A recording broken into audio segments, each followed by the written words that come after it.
Salutations, Legion of Doom. Welcome to Podcast The Storm, where social and awkward outcasts, crazy weirdos, and all-around nerds convene to talk and debate all things pop culture. With me, as always, is my co-host, the nerdy occultist, aka the Authenticator, Dalton L. Mortimer. Good evening, everyone. And I am your host, last time one wannabe, the Brainstormer of Pop Culture. How's everyone doing tonight? Good, apart from summer weather being a fucking annoying thing. Yeah. Technically it's supposed to still be spring, right? Uh-huh. God damn it. Oh. Guess climate changes were right after all. Well, this is probably why at one point the year was split in half and was just winter and summer. Fair enough. Thank you, our resident nerd. It is literally what I do. Yeah. Kind of a short. It might be a short stream again. Because we don't have a lot of things to cover, really. There's been quite a pop culture dry spell of late. There hasn't really been much in the way of news. Yeah. We're gonna start with something Dalton sent me. Uh-huh. Because it is inevitable that I had to weigh in on this. Yeah.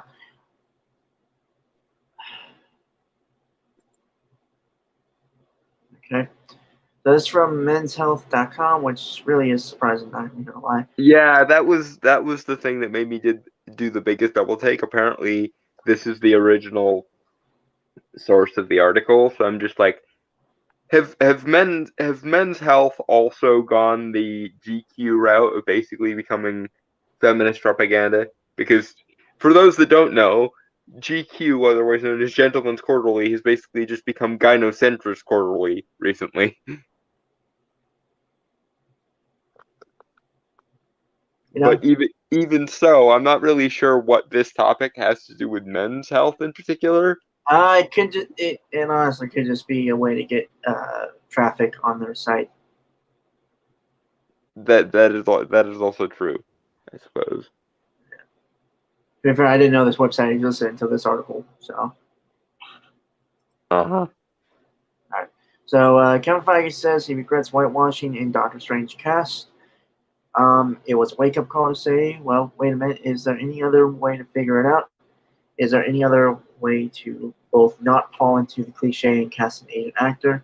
And the answer to that, of course, is yes. Okay, I'm sorry. Mm-hmm. Well, I was just going to say, you and I did talk briefly about this a couple days ago.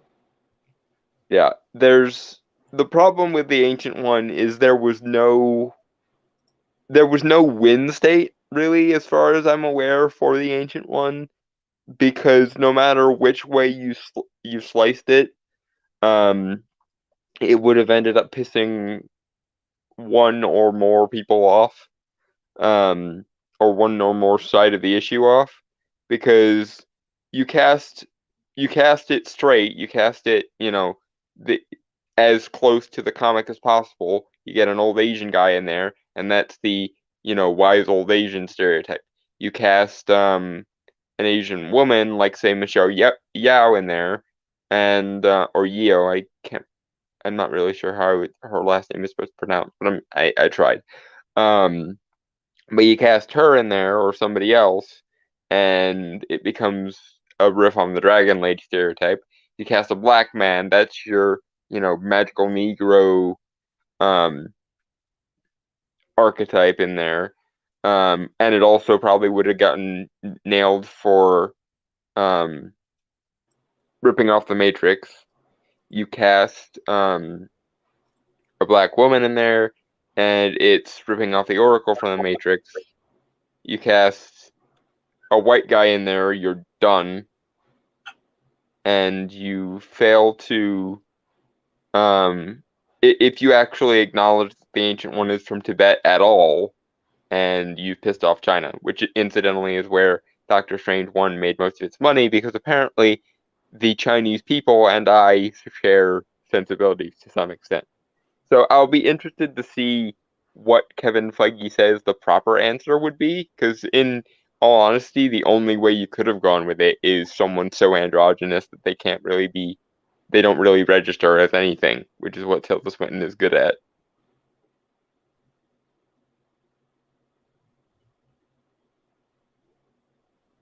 Mhm. So moving forward. Uh, also, sorry about like it disappearing for a sec, folks. I accidentally clicked the wrong button. Uh-huh. Yeah, Marvel Studios came under fire for casting Tilda Swinton as the Ancient One in 2016's Doctor Strange. The previous company line was that the character was recast so as not to feed into racial stereotypes, when in fact, if you have a place based in Asia somewhere, Kamar-Taj, right? Or was it India? Kamar-Taj in the MCU is in Nepal. In the comics, it was in Tibet. Okay. What is it? Because there's a jurisdiction issue with the Chinese government as to who owns Tibet. The Tibetan people say that they are a free country and don't owe any fealty to China, and China disagrees, which is one of the reasons why this controversy kind of happened in the first place, was because um they couldn't cast anyone from Tibet or that looked like they were from Tibet, lest China throw a hissy fit.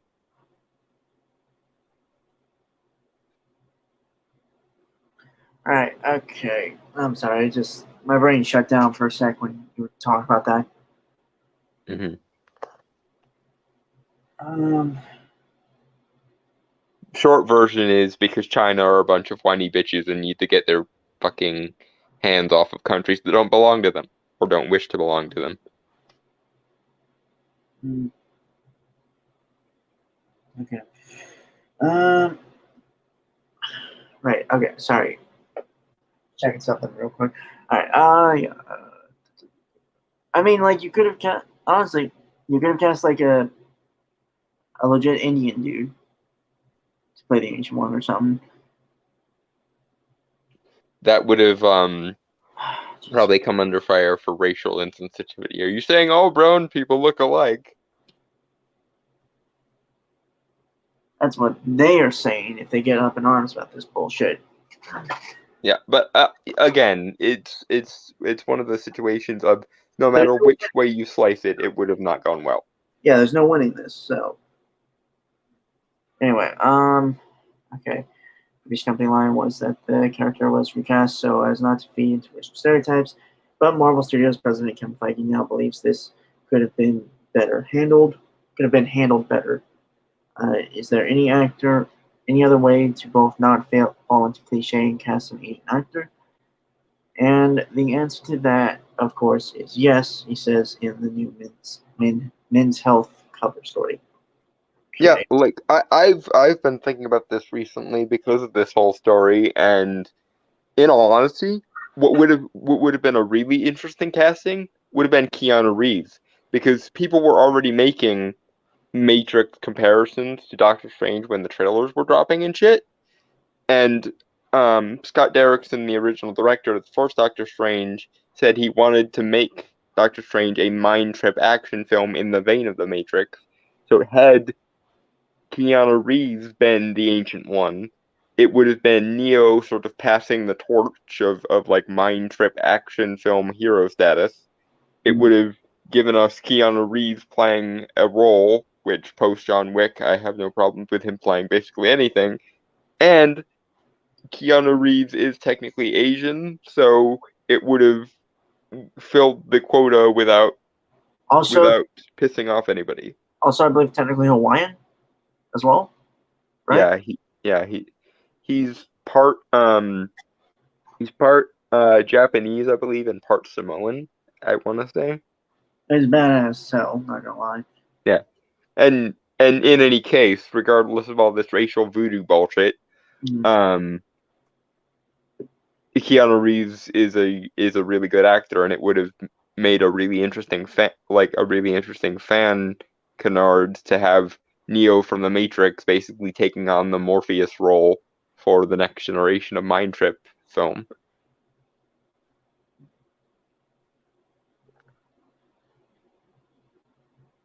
And Keanu Reeves is in like his 50s, so he is old enough to at least tangentially play the Ancient One.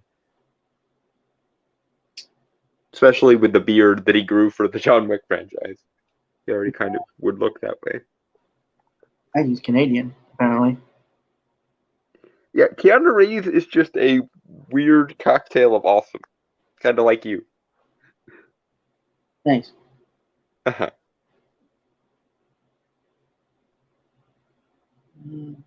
Yep. When Marvel Studios cast actress Tilda Swinton, a white woman, as the Ancient One, a historically Asian male character, in 2016's Doctor Strange, the studio immediately came under fire. At the time, director Scott Derrickson attempted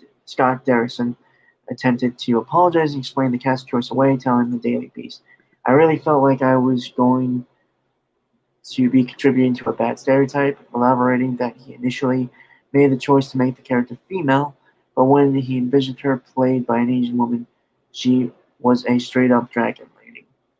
Oh, okay. So. And so and there's the problem, because again, no matter which way you slice it, unless you get very, very specific and get Keanu Reeves to play it, which you could have done, and honestly, I kind of want to see the universe where Keanu Reeves ended up playing the Ancient One, because that sounds interesting to me. But plus, can you imagine all the like cross-franchise jokes about why is John Wick so good at fighting and shooting and shit? It turns out it's magic. Like that would have been extremely hilarious, but nevertheless, unless you get very, very specific like that, or just throw caution to the wind and don't cave to any of the politicking and just cast the Ancient One as close to his original comics counterpart as possible, which would have also been a good way of getting around it, in my opinion. There really was no winning here. So I'm if Kevin Feige says that there was some way around this that I'm not considering, then maybe there is. And I will be interested to hear his argument as to what the right move would have been.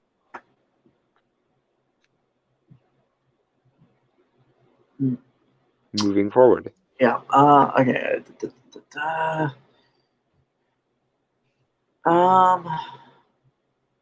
decision still stands out as a sore thumb within the MCU 5 years later, and not really. And now the head of Marvel Studios is officially acknowledging that things could have been handled better. What could have been handled better was a better script and a better story. And leaving in the deleted scenes that actually pad out the story and make it make sense. Because that bothers me more than anything, even more than this whole thing, was they had really good scene ideas for Doctor Strange that they then cut out of the movie.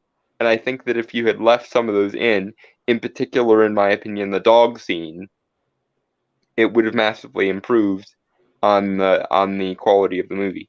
Also, in terms of scenes I feel should have been left in, Caecilius's conversation with the priest would have been cool, but I kind of understand why that one was left out, because that would have pissed off Christians, and we have to at least cater to the presumed Christian majority audience of the United States.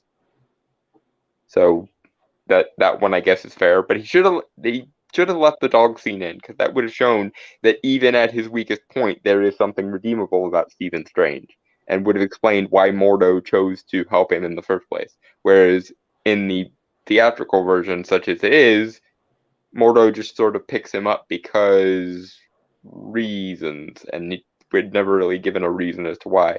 Mm-hmm. It also would have set up his fondness for being a doctor that wasn't really brought up in the movie until he references the Hippocratic Oath after killing was it, I think it was Scott Adams was the one henchman dude that he killed.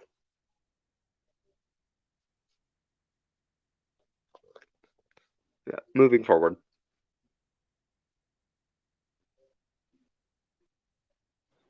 Right. Yeah. Okay. Sorry. I went to grab a drink real quick. Okay. Not real beer. Uh-huh. I knew you were gonna make the joke. You were thinking it at least. Yes, I was thinking it, It's but I figured if it wasn't, then you would tell me, and if it was, you probably would also still tell me. And either way, it'd be funny. okay. Yeah, okay. We thought we were being so smart and so cutting edge. Kevin Feige told Men's Health in a new cover story on Shang-Chi and the Legend of the Ten Rings. We've already covered that, so we don't really. It stars Simu Liu. If I said that name wrong, I'm sorry. We're not going to do the cliche of the wizened old Asian wise man. Wizened old wise Asian man. You use wise, Wizened. huh? Wizened, it just means aged. So wise, right? No, wizened specifically refers to the way someone looks. Like, if someone is very, like, wrinkly and, like, decaying, that's what wizened means. Whatever. But it was a wake-up call to say, well, wait a minute. Is there any other way to figure it out? Is there any other way to both not fall into cliche and cast an Asian actor? And the answer to that, of course, is yes.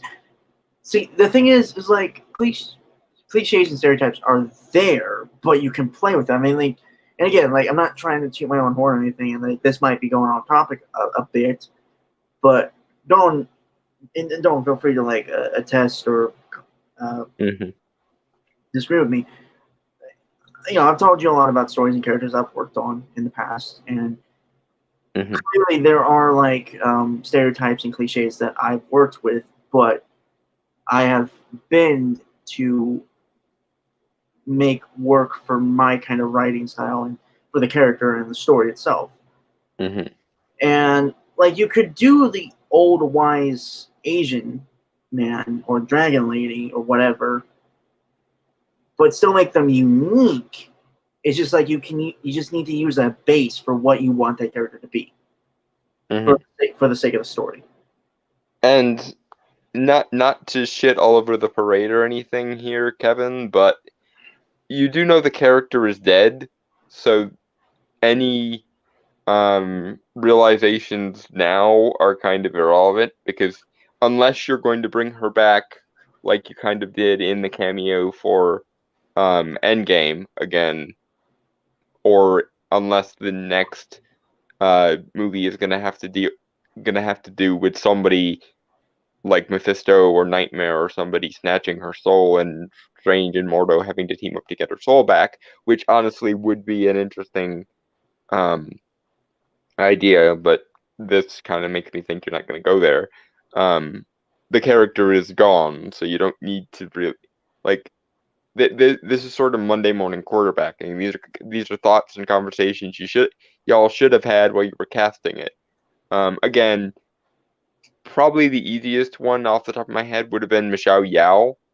But again, my vote probably would have been for Keanu Reeves because it would have satisfied the geeky fandom connection.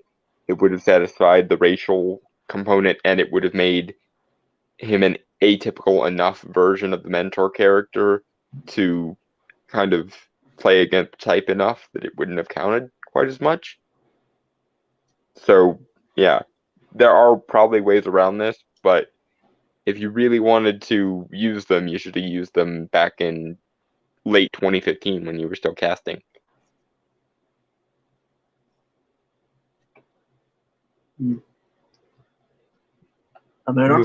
Moving forward, yeah. Okay. Feige acknowledges that previous wrong while still believing there's a clear path toward a better future that prioritizes more respectful on-screen adaptations and representation. And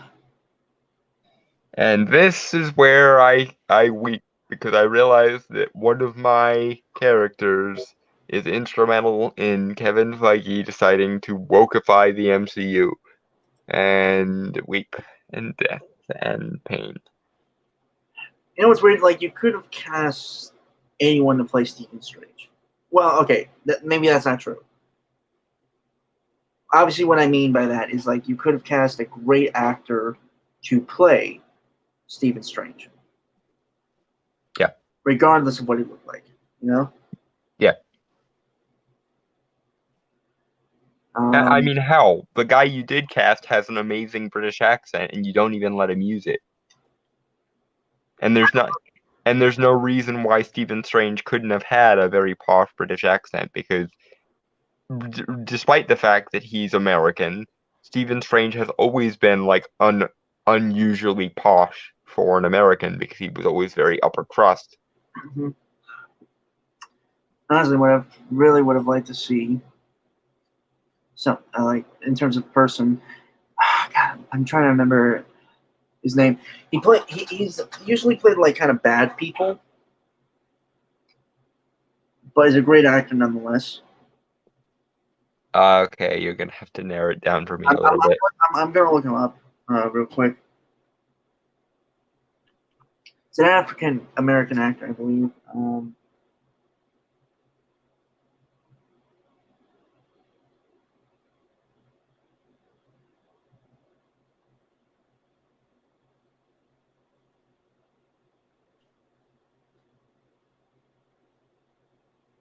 Sorry.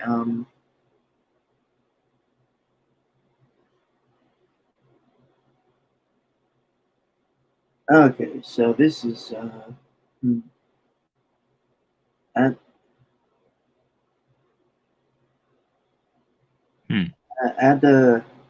Adewale Akinowe Ajibeji. If I said the name wrong, I'm sorry. Yeah, is an English actor, director, French model, as well as okay. Oh, it was yeah, he was in Thor: The Dark World apparently. Yeah, a great actor nonetheless. Oh right, he was also Killer Croc in Suicide Squad. Yeah, I forgot that. No, yeah, like I said, like great actor.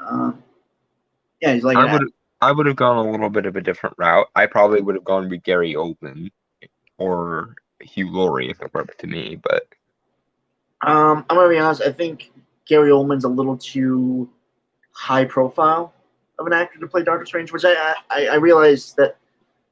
Well, but he's good at disappearing into roles though, is the thing. Like he played both Gordon in The Dark Knight and also played, I can't remember, that I had another example of him like really stretching his range and I can't think of it now. God damn it. Or hell, at one point when it looked like Benedict Cumberbatch was going to say no, they had Joaquin Phoenix in the role, and while I do generally think that it was better for the comic book genre overall that he ended up playing Joker instead, um, I still would have much preferred a Doctor Strange played by um, Joaquin Phoenix than a Doctor Strange played by Benedict Cumberbatch. Right. There are really a lot of good choices that could have played Doctor Strange. That's nothing really against against Benedict Cumberbatch. It's just I don't think he was given good enough material. No, to he did much better in Infinity War than he did in his own movie. Yeah, It's just, yeah. and he also did better in Thor Ragnarok than he did in his own movie. It's kind of sad. And they didn't give him anything to fucking do in Endgame, so that's basically inadmissible. Yeah. So a lot of movies with like great actors, but have never really given anything. Mm-hmm. Hopefully, Sam Raimi can squeeze some emotion out of the dude because Yeah. he's good at making actors give character performances, and Benedict Cumberbatch has already got like a Shakespearean, like a classically trained Shakespearean background. So I've seen I've seen some of like those broadcast plays from him.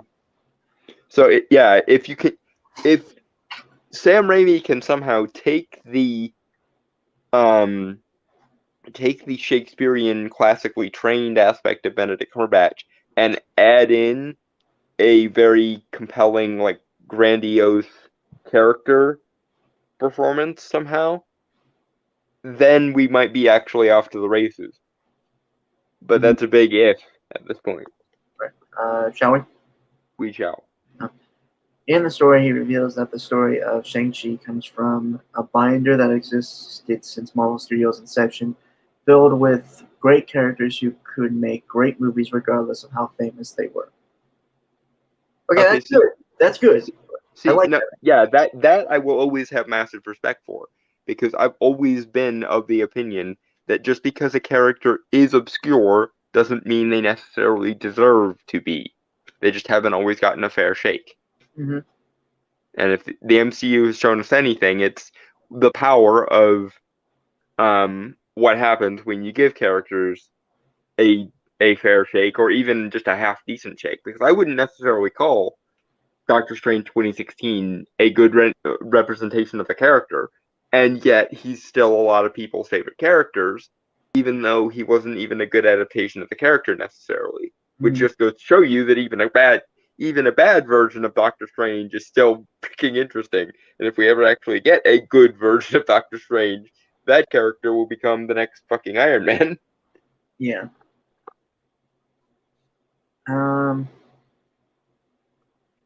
See, I wish they had this kind of planning with the DC universe.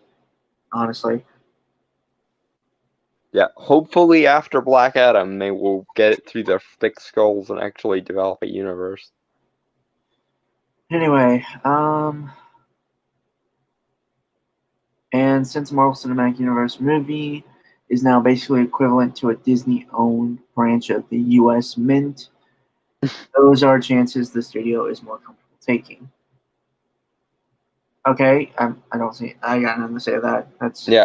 The only thing I really have to say to that is, okay, I'm on board with that premise. Now actually take the chances because I'm really sick of you guys coming up right to the line, right to the first, the big hurdle, and then falling flat on your face. Because you did it with Endgame, and you did it with WandaVision, and you kind of did it with Falcon and Winter Soldier. So, lest we forget the famous Shakespeare quote, "All's well that ends well," which means you need to make sure your shit ends well. If you don't stick the landing or you can't stick the landing, then all of this is so much fluff. So, give the weirdness that you want to inject into your universe the time to develop and then actually go there, please. moving on.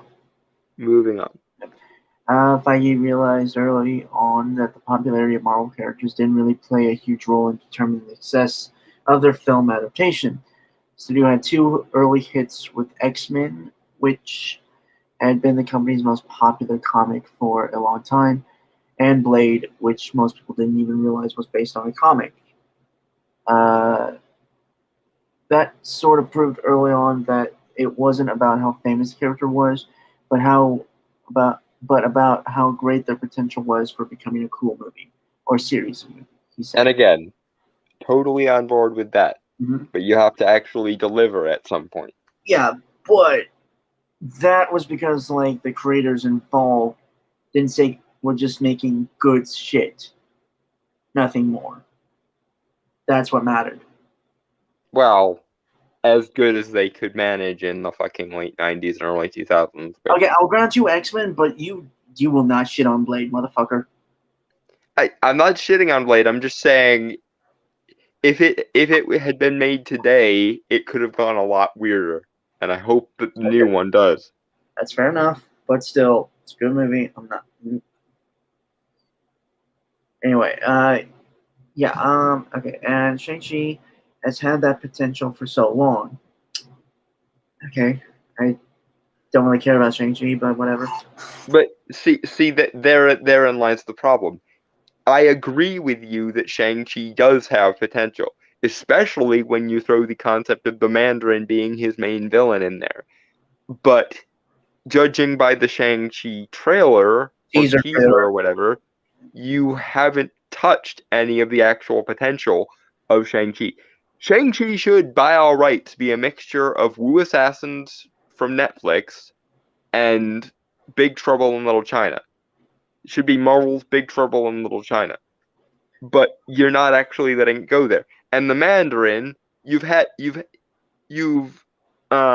tried to make something of the Mandarin twice, Marvel, and you've fucked it up both times, it seems like. Because instead of making him the cool, cosmic, basically alien techno wizard that he is in the comics, you went and made him a businessman and an actor.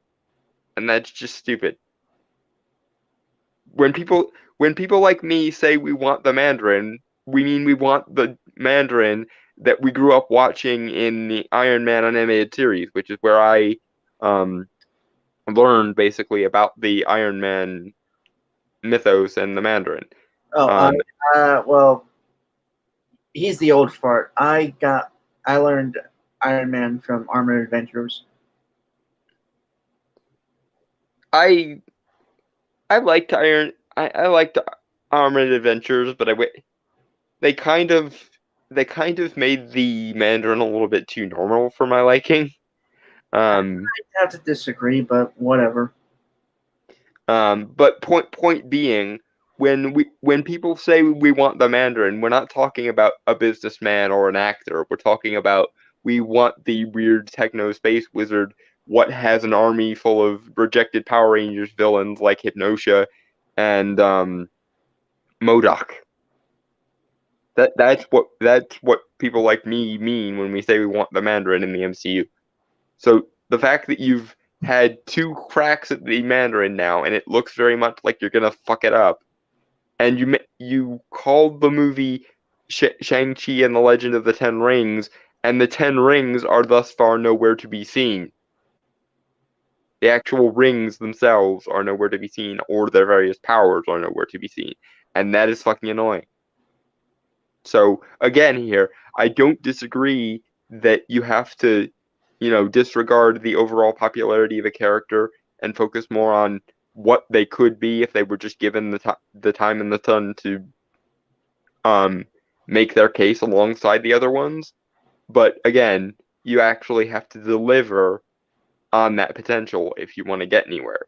And it looks to me like Shang-Chi is just a run of the mill like Don't say born. Don't say it. it looks like a run of the mill um kung fu action movie and not even a particularly interesting version of those. And given how weird you could go, it's just disappointing.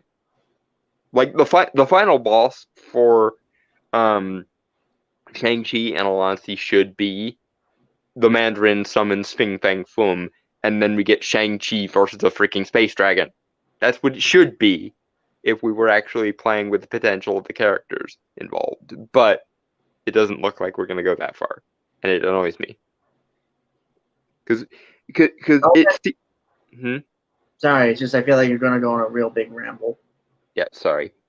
Moving on. Feige also added that Shang-Chi has been on the radar as a story with big cinema potential for a long time. There was limited space to fit in characters needed during the lead up to Avengers Infinity War and Avengers Endgame. See, I have a problem believing that, and that it's not some type of... Because where the fuck was all the Black Widow movies? Seriously. Yeah, Black Widow honestly should have come out before Wonder Woman. Well, not only before Wonder Woman, but it should come out basically where Captain Marvel came out, instead of Captain Marvel.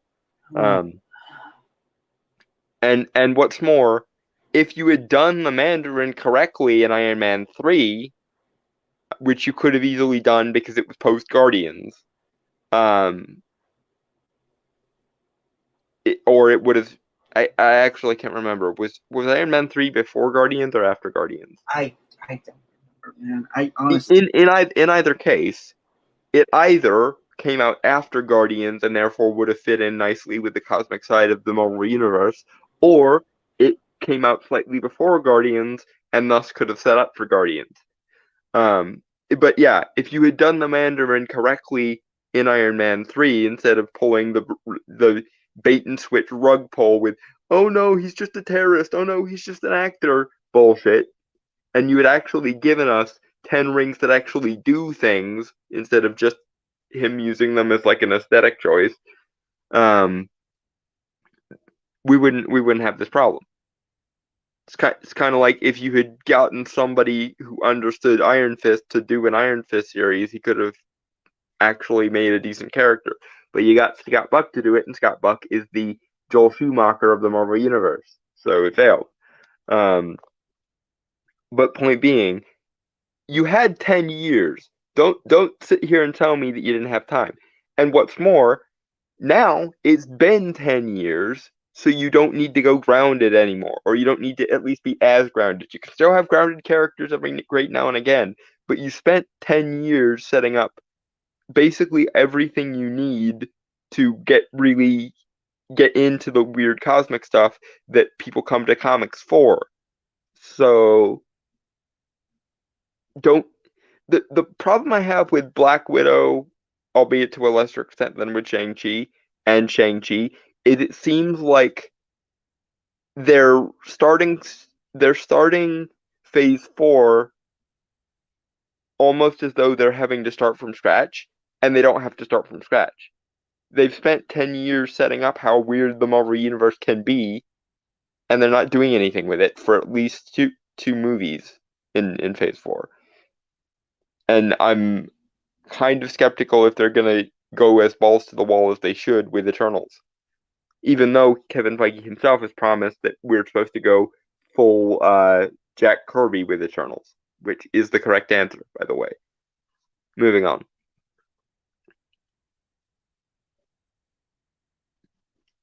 Unless he left. No, sorry. I was stretching. Okay.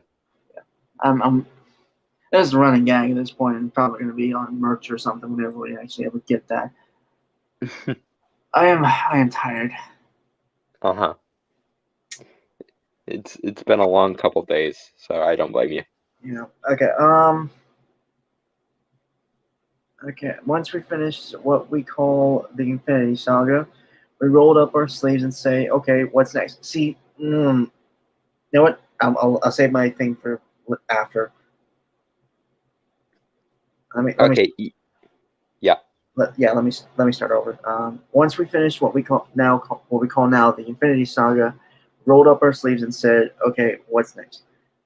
What are we going to kick off the next?" He said, "The next sort of evolution of the MCU post our first big saga," and that's why Shang-Chi was at the very top of that list. Okay, Dom, before you do, because I know you're going to say something.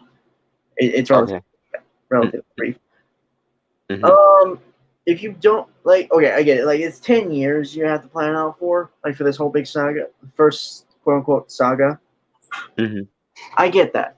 You know, like that took you most. That took most of your what's the word? Most of your attention and time. Mm-hmm. However, as a guy who's also kind of planned out a superhero universe myself, and I'm not.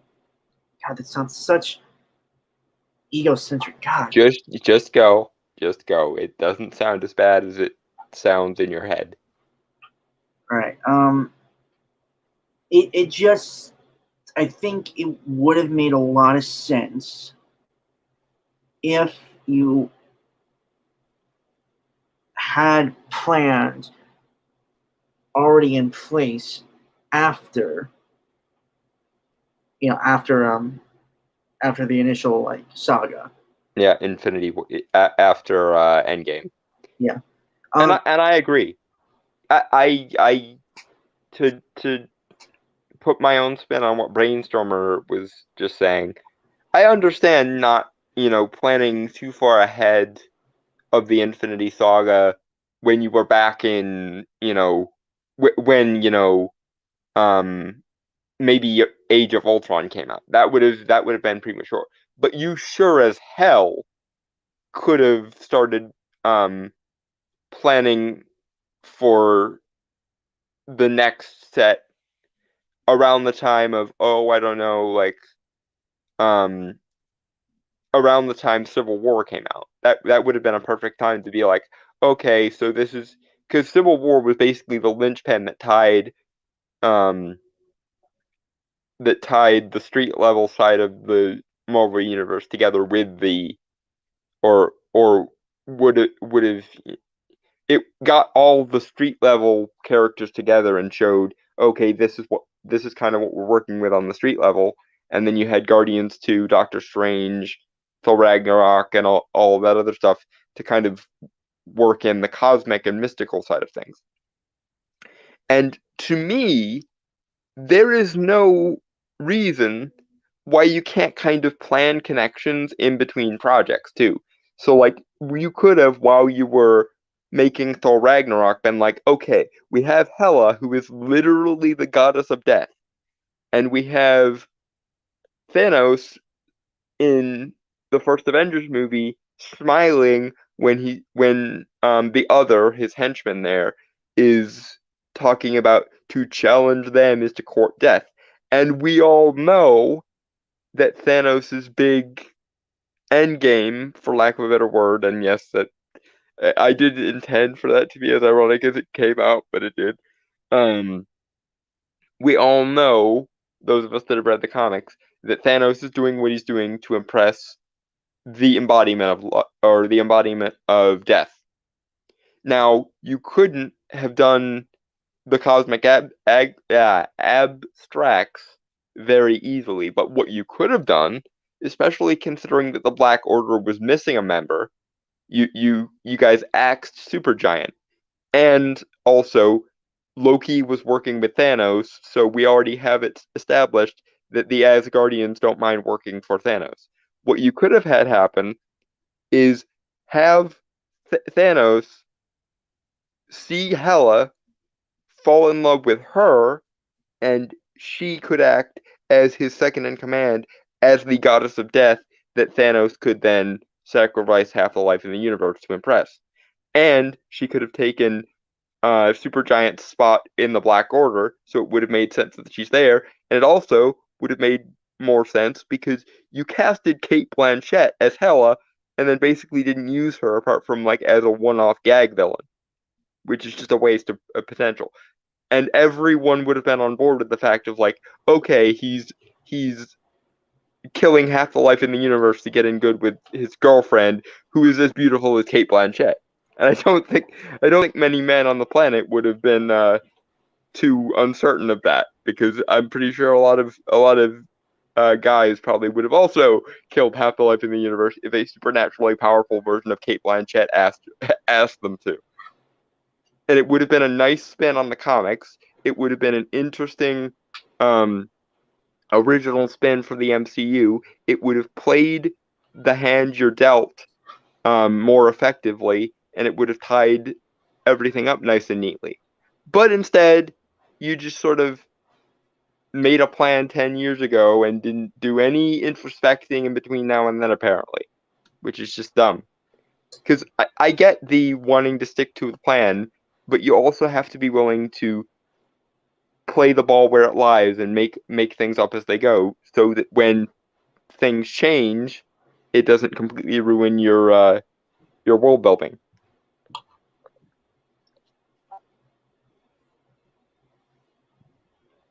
Yeah, moving on. Mm-hmm.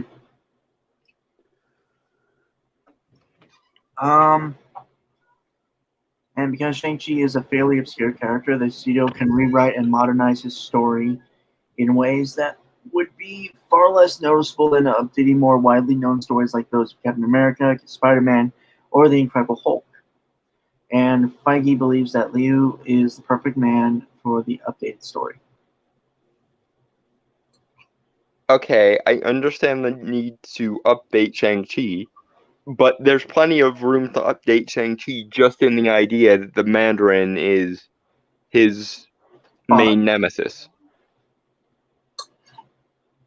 Yeah, because technically you should have had the Mandarin be in an Iron Man movie, because everyone knows the Mandarin is basically Iron Man's Lex Luthor, but you didn't.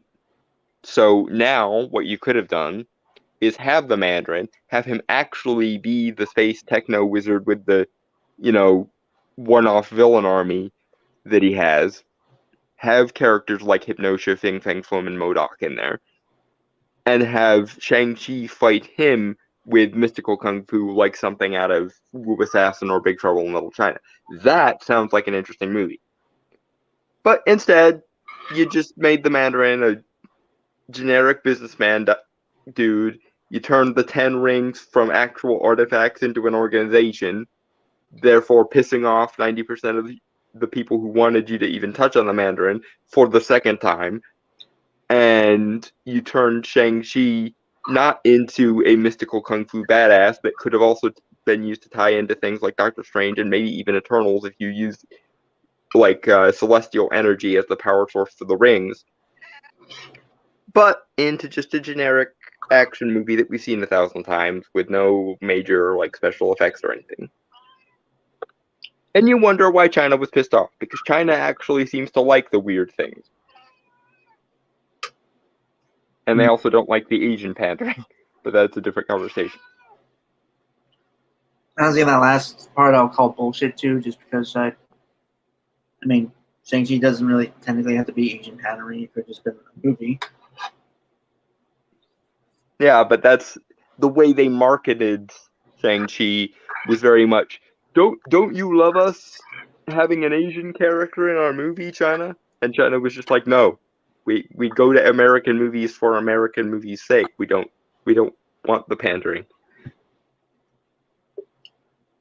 Which is why it's kind of ironic, but in several polls, the Chinese themselves have said we're actually looking much more forward to Doctor Strange 2 than we are to Shang-Chi.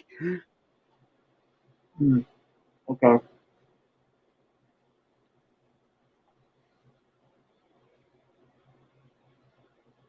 Sorry, I'm moving right now. Uh-huh.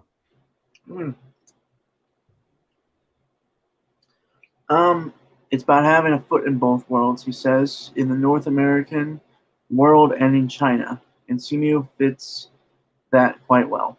And that is the end of that article. Mm. The two worlds that you needed to approach, if anything, Kevin, were the mystical kung fu realm and the cosmic weird realm of the Mandarin. To hell with all this ideological and political bullshit. If you're gonna make a story about the melding of two worlds in the Marvel goddamn universe post the Infinity Saga, then what you could have had in Shang-Chi is what we call a four quadrant movie. Because Shang-Chi is technically a street level character, so that could have checked that box. He knows, mystical kung fu things, which would have tied it into Doctor Strange and the whole mystical side of the universe. The Mandarin is the villain, which ties in the cosmic side of the universe. And it could have tied in, obviously, the hand-to-hand combat aspect that people like from like the Captain America movies and shit.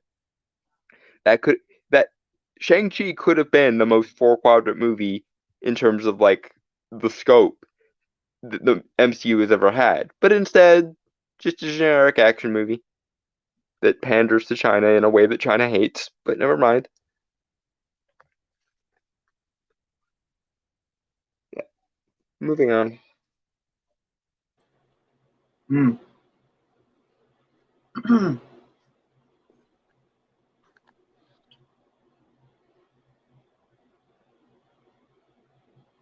Sorry, I'm eating again. Yep. And I was also like scrolling to get to where we were last week. Uh-huh. Yeah, because for those that don't know, we've been picking away at this conspiratorial dissertation of a Star Wars article for several weeks, and it's a long one, so it's also mind-numbingly packed with stupid and crazy, so we try to limit our exposure to it now from like or to like an hour at a time, because otherwise we'll go insane. Yeah. Okay, so this is in plain sight how white supremacy, misogyny, and hate targeted the Star Wars sequel trilogy. Yeah. Yeah, so the other, like the first parts of this are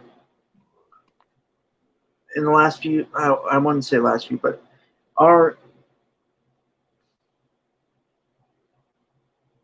in the playlist. You can check those out. Okay. Mm-hmm. Shall we? We shall. Was The Last Jedi polarizing? A Twitter analysis. Didn't we already get somewhere into that? No, we stopped at it, I believe. Okay.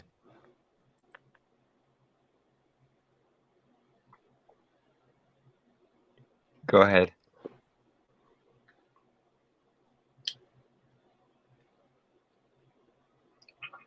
I really gotta stop taking bites. Yeah. We're professionals, so this is totally what professionalism looks like. Don't mock us horribly. To get a strong idea of sentiment on Twitter, I now analyzed over 1 million tweets from December 2017 to November 2018, collected at various times between 2019 to 2020. Please see. Okay. One of the things that you failed to take into account here is the selection of input on Twitter, or at basically no matter where you go on the internet, there's going to be a certain bias within the people who use that platform, and in particular, Twitter is known for having a very, very far to the left bias. So just going based on Twitter is kind of irrelevant. If you really wanted to get a aggregate of what the internet at large thinks of the Last Jedi controversy, you would have had to go to um, Platforms. multiple platforms with multiple user bases, because if if a website's user base is biased to begin with, you're going to obviously get um, a biased sample. And if and even though Twitter is a very large volume in terms of data, meaning there's a lot of tweets on Twitter that you can analyze. If that data is all from one single perspective, then you're biasing your perspective. But this is the problem. You think that Twitter, or you appear to think that Twitter is a decent reflector of the internet at large, simultaneously, ironically, while demonizing other platforms on the internet that you know full well have a differently aligned user base, which is just fucked up and bad data collection. Like, I don't want to go all Teal Deer and Aiden Paladin on you, mostly because Aiden Paladin already did a video response to this article, but if you claim to be a data analyst, and you did, then you need to understand the notion of biasing your samples and try to avoid such things. Because otherwise you're going to skew your framework and come away with invalid conclusions based on that skewed framework. And judging by the other conspiratorial bullshit you've implied in this article, I'm betting that every single time you tried to collect data, you had these kind of hangups, and therefore it biased your entire worldview on this. Moving forward. Mm-hmm.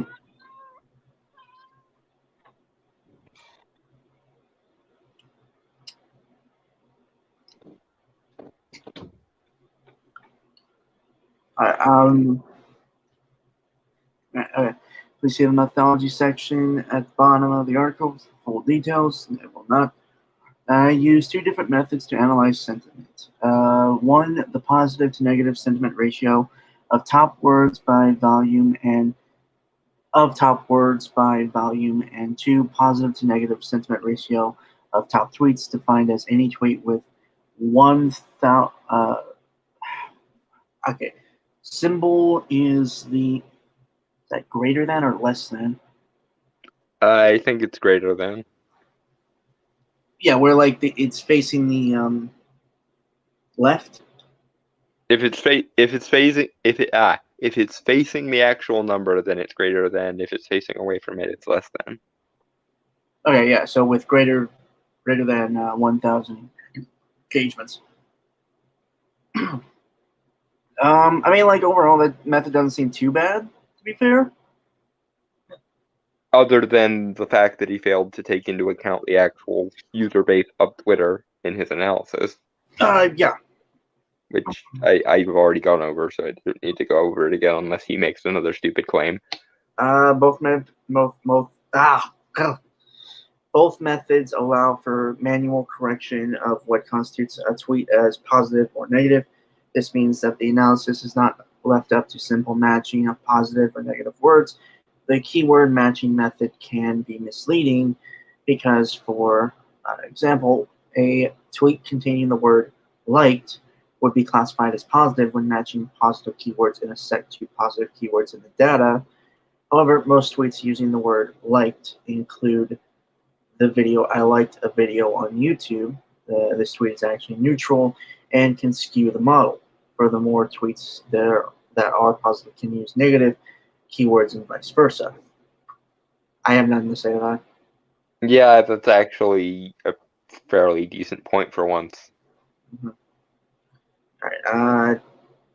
Method 1, top words by volume. Common practice in text analysis is to see which words are used the most within a sample. In this case, I was looking for words that were used more than 10,000 times. In order to accept my hypothesis that the positive to negative sentiment ratio would be 1-to-1, I expect to see a word like love used as often as a word like hate. However, this is not what I observed in the sample. Okay, no, because the problem is, number one, the various different platforms have different user bases, and those different user bases might have a particularly weighted perspective on one side or the other, i.e., you might find more people that disliked it on YouTube, but more people that liked it on Twitter, because those two platforms cater to different user bases that have different perspectives. You're acting as though every human being on Earth fits neatly into one category or the other, or doesn't have independently valid or verifiable reasons for being on one side or the other. And there's the other issue of people who liked Last Jedi tend to just be more towards the indifferent side of the argument, whereas people who dislike Last Jedi tend to be more on the intensely disliked side of the argument. It's why often when you have a survey, there's that spectrum of I slightly disagree, I disagree, and I strongly disagree. I'm neutral. I I slightly agree, I agree, or I strongly agree, because the intensity of opinion on the matter also is a variable in the data. And what you'll find generally, I think, is the people who like The Last Jedi only like it tentatively, whereas the people who dislike Last Jedi have stronger affect towards it and therefore dislike it much more strongly than those that like it actually like it. And it was very stupid of you to insinuate that in order to be divisive, it has to be evenly weighted, because you didn't take into account the intensity of the reactions, nor did you take into account the size of the niches. You assumed, by essentially your own framework, that anyone who liked it would have as well thought out, as intense reasons for liking it as the people who dislike it have for disliking it. And that's not an accurate representation of the word divisive. Divisive just means there is a large and frictional difference between the perspective of one group or another group or several various different groups. It has nothing to do with equal balanced intensity of any kind. And it's kind of stupid that you started from that premise. Moving on. Right. Okay. Sorry. After removing positive keywords that could be attributed to neutral conversations such as liked or like, remaining positive keywords used for the sentiment ratio consist of the following: love, favorite, enjoyed, great, best, good, and amazing. Negative keywords used for the sentiment ratio include worst, hate, shit, and bad.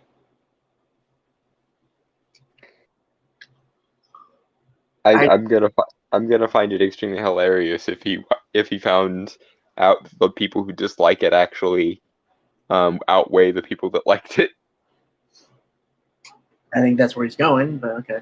Although I don't really have anything to say about the thing up top. Most used positive keywords make up 143,548 total tweets, while most used negative keywords make up 67,246 tweets. I feel like that's off, to be fair. Granted, it is Twitter, so yeah, okay, that's fair. Yeah, Okay. his selection is weird. His sampling is weird, but Mm-hmm. Yeah. All right.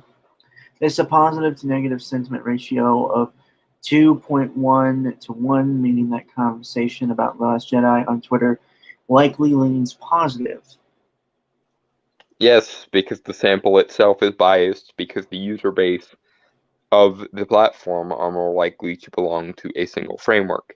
And you are apparently pig ignorant to the fact that large quantities of people of a single framework can congregate in a space without that space necessarily being an accurate reflection of a discourse as a whole. I.e., you might just have more people that liked Last Jedi on Twitter, whereas people on YouTube, for example, might be of a general opinion of disliking it, which actually I think is the case. Because, again, most of the people who liked Last Jedi have a very loose affect towards Last Jedi, whereas people who dislike Last Jedi tend to have a very strong negative affect towards it, and therefore the people who like it less, and the people who dislike it really, really fucking dislike it. But again, you're assuming that dis whether they dislike it or not, they're in the same puddle, they're in the same group, and you've completely taken out of circulation the idea that these people might belong to different groups, which is really, really stupid when you're talking about a cultural phenomenon. Because what you'll generally find is a greater tendency to like Last Jedi among the critical class and the intelligentsia, and a greater tendency to dislike it among the actual populace. And that's what people have been trying to convey to you. Your liking of Last Jedi does not make you valid, it makes you part of essentially an aristocratic elite. Whereas you are viewing the other side as hateful, when in actuality what's happening is you are finding the peasants undesirable, just like every other fucking aristocratic elite in history. Moving on. Right, what's that? I really gotta pick choice bites. Okay. Or you could just eat while I rant. It's No, that's what I was doing. I really never know when you're gonna stop ranting. uh-huh. All right. It is important to note, however, that tweets with negative keywords are more likely to have positive connotations. Tweets with positive keywords are mostly positive, bearing several tweets that could be considered good-hearted fun versus a positive statement about the film.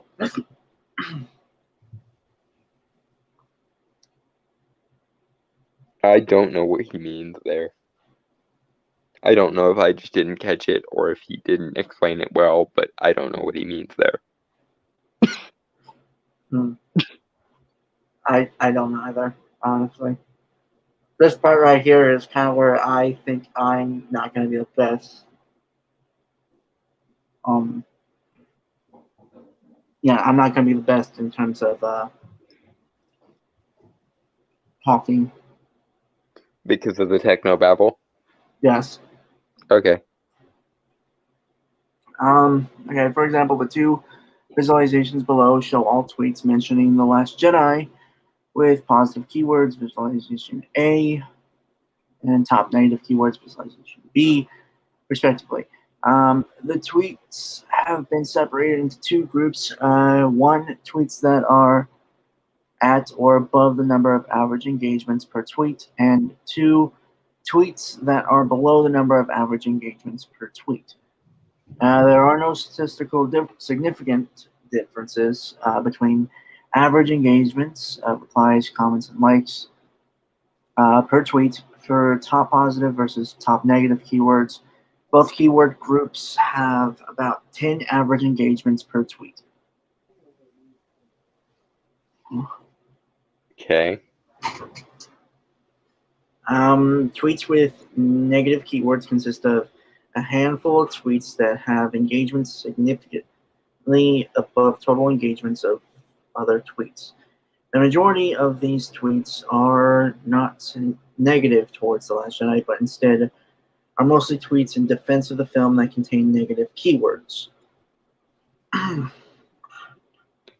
How are you selecting these? Again, I must point out, Miss great apparent data analyst of things, that you neglected to take into account the sample that you were dealing with, and whether that sample was actually reflective of anything within the larger culture. This is why it's a pain in the ass to take data and apply it to wider culture without actually asking people their opinions. And even surveys are not necessarily a good reflection of people's opinions for a whole host of reasons. Number one, the self-selection issue of people who take a survey usually have something they want to say on something. So very often your biases can be, or your data can be skewed based on the number of people who want to say something. Whereas if you got a bunch of people who were indifferent to the subject, you'd get a more accurate reflection of reality, but you'd get a smaller sample because you wouldn't be able to convince as many neutral people to take a survey that they don't want to take. Hi, how you doing? Yeah. Moving on. Yeah, well, the visualization's here, and it has. I think it's taking bits and pieces out of tweets, I think.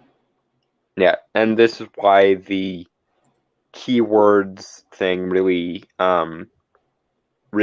kind of screws the pooch on this one, because it requires him to do an unnecessary amount of interpreting what people mean by their word choices rather than just actually being able to ask them to get an honest evaluation.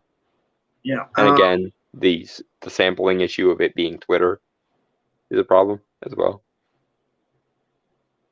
And a visualization B of Last Jedi top negative keywords by number of total engagements. These are a lot more worded than the first one, which I guess makes sense. Mm-hmm.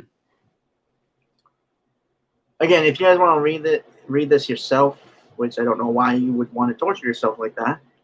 The link is in the description. I don't want to cover like the diagrams themselves because I don't really think they're that important to what we're doing here. Yeah, and he goes on to explain them in the text anyway, so yeah. Okay. No. Okay, so here's some text now. Just by deleting only 25 tweets that are considered false negatives above visualization C, average engagements per negative tweet dropped from about 10 average engagements to about 7 average engagements. This suggests that positive tweets, indigestion. Positive tweets about The Last Jedi received more engagements on average versus negative tweets about The Last Jedi. Probably because a lot of people want to correct the person when they say something positive about Last Jedi. Yeah, probably. Yeah, on Twitter. It's called ratioing when a thing gets more comments than likes because the person is being called out for being wrong or stupid. Which also, great data analyst of things, that would have been an interesting variable to take into account as well, the ratio of likes to comments, because generally when something gets fewer likes than comments, it's because the person is saying something stupid and is being corrected by the vast will of the internet. Whereas when a person gets more likes than comments, it's because the thing in question is, broadly speaking, popular enough that it doesn't really get much, that it often might get retweets or quote tweets, but not necessarily comments. And also, you didn't take into account the number of retweets or quote tweets either. You just lumped it all into the category of engagements. And on Twitter, those things actually do make somewhat of a difference. Therefore, it would have been honest of you intellectually to take into account the different kinds of engagement instead of just going, it's all engagement, therefore I don't have to think about this anymore. Because people's actual reactions to the tweets in question might be more precise if you separate the different kinds of engagement out into different categories. But don't mind me, I'm just a smuck on the internet. You're only a college-educated data analyst, apparently, that spent a year's worth of time writing a conspiracy dissertation on a fan group you don't like. Moving forward. Yep. Okay. Give me 1 sec. All right. Method two. Top tweets by engagements. In the second method, I manually classify sentiment for tweets with greater than 1,000 engagements. In this group of 955 tweets, if that sounds like a low number to you, remember that 80% of the tweets are driven by 10% of users. Okay? Your sample size is almost too small to even be admissible as data when you're dealing with something on this scale. So not only do you have a sampling bias issue, you have a sample size issue. And how exactly are you supposed to get accurate data from either of these? Like I was a lazy fucking humanities student. I specialized in philosophy. I shouldn't have to go and do your job for you by pointing out all the problems with your actual data collection methods. But you make such obvious data collection errors that even I can spot them. Moving on. Right. Okay. I would expect tweets with the most engagement to be positive and negative if this film is truly polarizing. It is polarized, and you're just the way you're collecting data is kind of skewed. And Yeah. You chose a sample that would confirm your framework because you don't understand that other parts of the internet exist. And surprise, surprise, you found that the people who actually disagree with your conclusions are somehow invalid or statistically insignificant, and therefore you don't have to listen to them. Which which, by the way, irregardless of the size of the portion of people you're dismissing, the fact that you even have to dismiss anyone in this argument as invalid or as write-offable means that you yourself are looking at a divided data set and trying every duplicitous trick and cognitive dissonance tactic in the book to try to claim that it's not divisive because you understand why being divisive is not a good thing for your argument, but you're too intellectually dishonest to not just take your lumps and acknowledge that despite the fact that you would rather believe Last Jedi was universally praised, it is not so. And even if every single one of the people that you disagree with genuinely was the reincarnation of Richard Goddamn Spencer or something, that still would not change the fact that the film is divisive. Being divisive is not a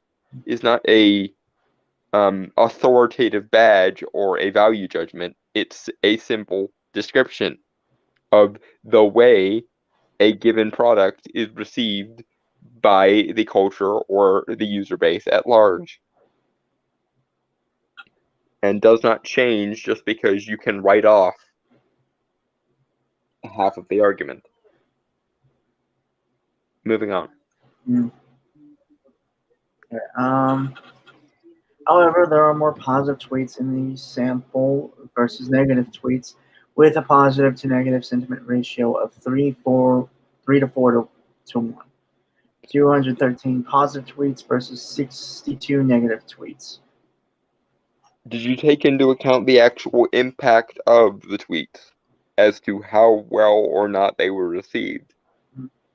And once again, did you take into account the fact that Twitter is by necessity an echo chamber for a particular side of the argument, and therefore is not a neutral, unbiased source of data, and therefore, by using Twitter as your data source, you're already biasing your data.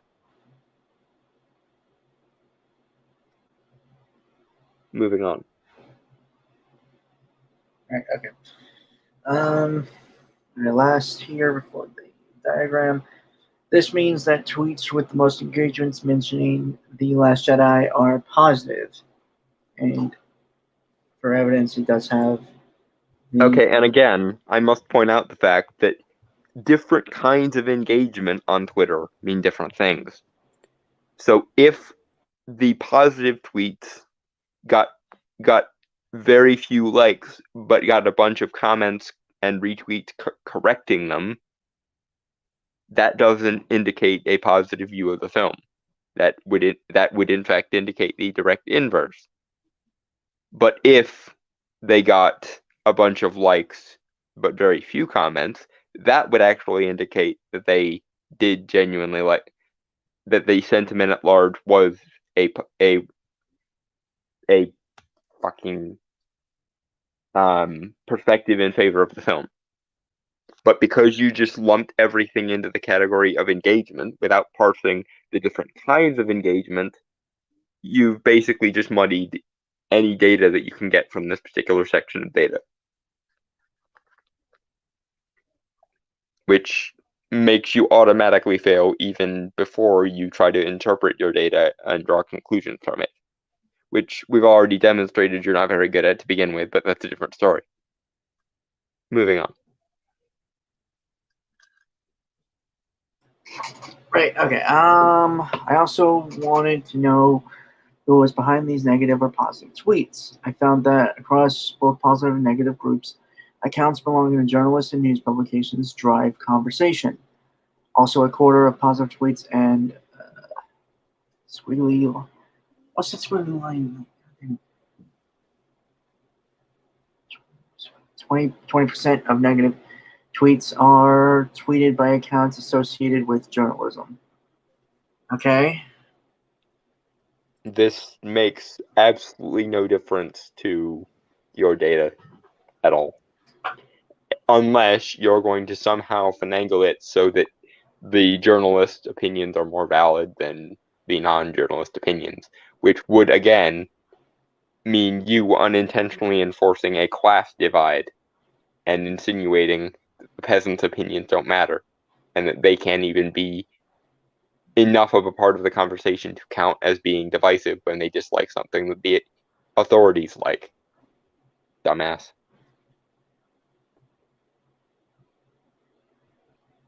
Moving forward. Moving on. Okay. Yep. Okay. Um, Positive tweets are driven more by average fans of or people who did not associate with a profession in the bio, noted in this classification as other, than negative tweets. 23% of positive tweets are classified as other versus 16% of negative tweets. Almost. How are you determining who is other and who is not? I seriously, if you're not going to bother to define your terms or explain your methodologies, then all of this data is so much fluff. If you can't actually decipher the data in reasonable terms, or the data is skewed to the point that it is irrelevant, then it is irrelevant. And you are a moron. Moving on. Right. Okay. Almost 40% of negative tweets are from accounts with a gaming, YouTube, or Twitch profile in their Twitter bio or profile versus only 10% of accounts tweeting positive things about The Last Jedi. Okay. Stop. Okay. Someone having a YouTube channel does not make them a part of the category of journalists. And I point this out because Twitter actually does have a means for differentiating celebrities, journalists, and other influencers from normal, ordinary populace. And that is the mechanism of the blue checkmark. The fact that some schmuck, some person who is part of the populace, also is successful at having a YouTube channel or doing journalism, quote unquote, does not make them a part of the journalist class. On the other hand, though, if someone is actually an entertainment journalist and is blue check mark and everything, that would imply a certain level of elitism among those who like The Last Jedi than those who don't. but you couldn't face the fact that you were on the side of the aristocracy because you have to view yourself as the morally righteous rebel, and therefore you erroneously conflated someone who is part of the populace but just so happens to be successful at sharing their opinions via YouTube, which is a public platform mostly for the populace, and blue check marked elitists who work for actual magazines and shit and therefore are part of the journalist class proper. And the fact that you couldn't differentiate from these or chose not to differentiate from these makes your data once again invalid and once again a reflection of you being a fucking disingenuous moron who wants to believe that anyone who dislikes Last Jedi is a invalid troll who's being bribed or being authoritative and patriarchal somehow. That is your biases biasing your own data yet a fucking again. You moron. Moving forward. Mm-hmm.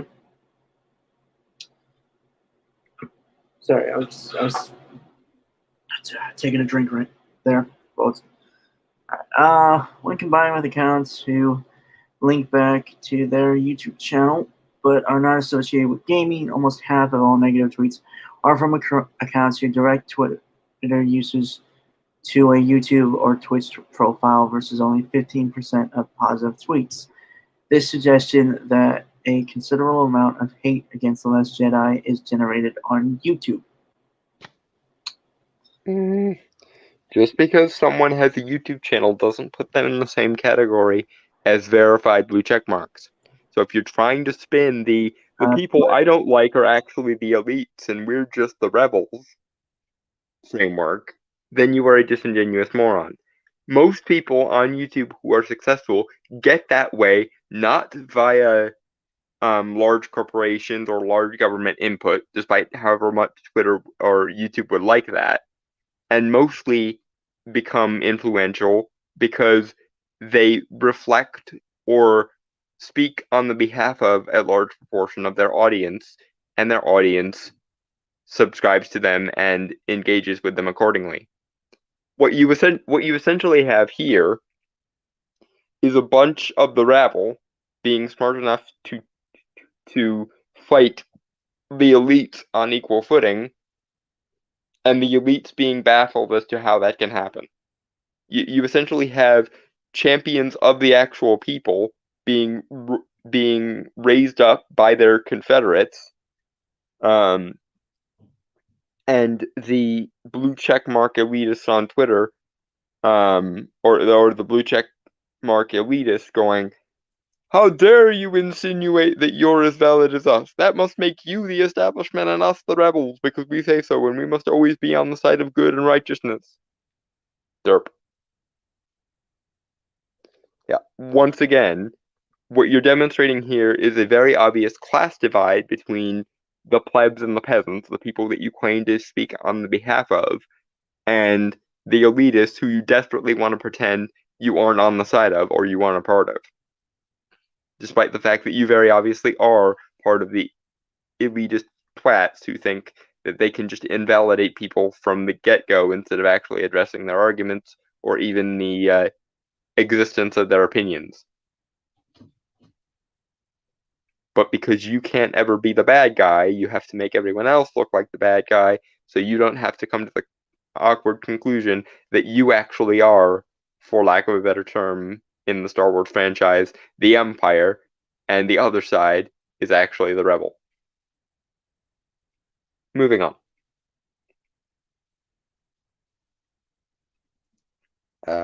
Maybe.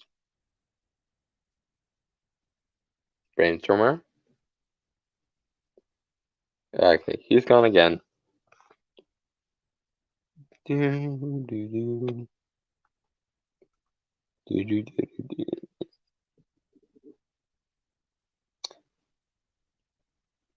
Um.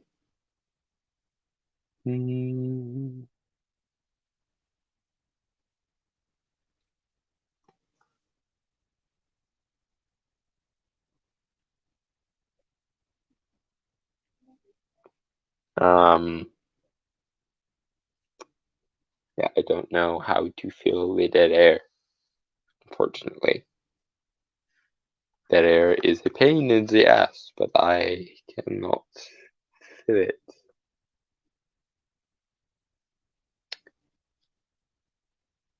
He's either taking care of his food or taking care of his dog. For those that don't know. It was the dog. Uh-huh. Yep. Yeah, okay, so where was I? I got it. Never mind. Sorry. Okay. Okay, so before analyzing sentiment on YouTube, however, I wanted to see if there is a concentration of alt-right or right-wing reactionary accounts for either positive or negative tweets. What you are attempting to determine in this particular section was supposed to be whether or not the movie itself was divisive, which has bumfuck nothing to do with the socio-political views of the people in question, as long as a large enough chunk of the populace was in favor of it and a large enough populace of people were against it, that makes it by definition divisive, entirely regardless of those people's other affiliations or other philosophical worldviews. And incidentally, you have misused the term alt-right in this article at least 24 times by my count. So I once again must ask you, either define your terms or stop misusing a term that you very evidently do not know the definition of. And there is a vast difference between right-leaning and alt-right. Vast difference. But incidentally, not all the people who disliked Last Jedi are right-leaning. Brainstormer is a centrist, quite vehemently so, and I am actually quite left-wing. But you don't want to admit that we exist because you find it okay within your own mind to dislike right-wingers on principle, and therefore, if all the people who disagree with you happen to be right-wing, then you can justify why they deserve to be ejected from the conversation because they're invalid. Instead of coping with the fact that people have different philosophical worldviews to you and are perfectly legitimate to do so. Moving on. Right. Okay. Let's see.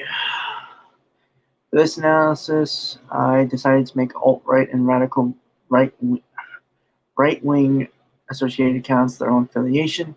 This means that, for example, if the account was previously associated with journalism, alt-right slash radical right affiliation would take precedence and become that account's affiliation. This new methodology did not change the categorization for tweets that are positive about The Last Jedi. However, it did significantly change the results for tweets that are negative about the film. In short, you use the terms alt-right and radical right to invalidate the opposition entirely, so you can act as though that opposition therefore doesn't exist because it's somehow disingenuous or self-invalidating. And even taking all of that out of contention, which it is very contentious and very stupid of you to do so, radical right and alt-right are two very different things, for one thing. And for another thing, by using the qualifier radical, you actually gave yourself another term to define. What does radical mean in this context, and how do you define radicalness in terms of radical right-wingers, or radical left-wingers, or radical anything for that matter? Radical is a modifier that you need to determine what you the fuck mean, otherwise it is statistically irrelevant. Because unless we understand what you're calling radical and why you're calling it radical, it doesn't mean anything significant in a statistical sense. And you're trying to be data-driven here. You can't just swap back and forth between entirely subjective, entirely irrelevant qualifiers and data and act as though they're the same thing. That implies that you think there's only one definition of radical and only one framework that can possibly ever be valid. So anything outside of your framework must therefore be radical and therefore invalid, which is stupid and elitist and disingenuous. All at the same time. You absolute fucking mental case. Moving on.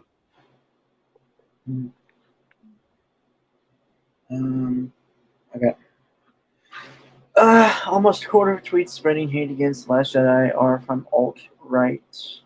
Oh, no, I didn't. Almost a quarter of tweets spreading hate against The Last Jedi are from alt-right / radical right-wing affiliated accounts. Notably, accounts affiliated with journalists or news publications in this first methodology dropped from 19% of tweets to 10% of tweets after performing this analysis. Tweets that are classified as other also dropped from 16% to 10%, indicating that a portion of average fans are affiliated with alt-right networks, specifically the previously mentioned account at RM The Last Jedi, which is an alt-right affiliated account. Once again, you have no earthly conception of what the term alt-right means. The alt-right is essentially softcore Nazism. People who espouse the idea that there should be a white ethno-state, or that there's some sort of either intentional or unintentional conspiracy to weaken the racial purity of the white race. I bring this up because if you knew anything about these movements, you would know that. You would also know that there are all of three genuinely alt-right personalities, and they are mostly considered jokes. There is Richard Spencer, there is Jean-Francois Gariepy, and there's a guy by the name of Baked Alaska. I also think Millennial Woes might technically be alt-right. Apologies to Millennial Woes if I am in error in including them there. But basically, the only people who are genuinely alt-right are those 3 or possibly 4 fuckers. And they are all considered jokes. And more to the point, in the Fandom Menace, which is the largest fan backlash group to things like The Last Jedi and Disney's mishandling of Star Wars in general, have no opinions on race whatso goddamn ever. None. And they are certainly not espousing some sort of softcore white ethno-state. Therefore, they cannot be meaningfully defined as alt-right. And once again, I must point out, alt-right and radical right are not the same thing either.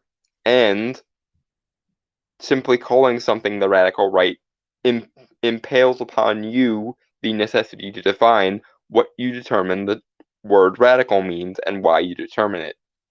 And once again, if you do not define what your variables mean before using them, you essentially make them undefinable, and therefore they can essentially mean whatever the fuck you want them to mean, and therefore they are irrelevant to the conversation, because what you're trying to get is some semblance of hard data. And you can't have hard data in a system where your variables can change at the drop of a hat and mean whatever you want them to mean at any given moment. You have to have specific defined parameters for data to even be coherent. You fucking mental case. And it's very important, even in such a system, that you define appropriate terminology as separate variables and don't conflate a bunch of things that are not related, such as alt-right and radical right. And incidentally, also, speaking as one of the left-wingers who very much was not in favor of The Last Jedi or Disney's mismanaging of the franchise post George Lucas,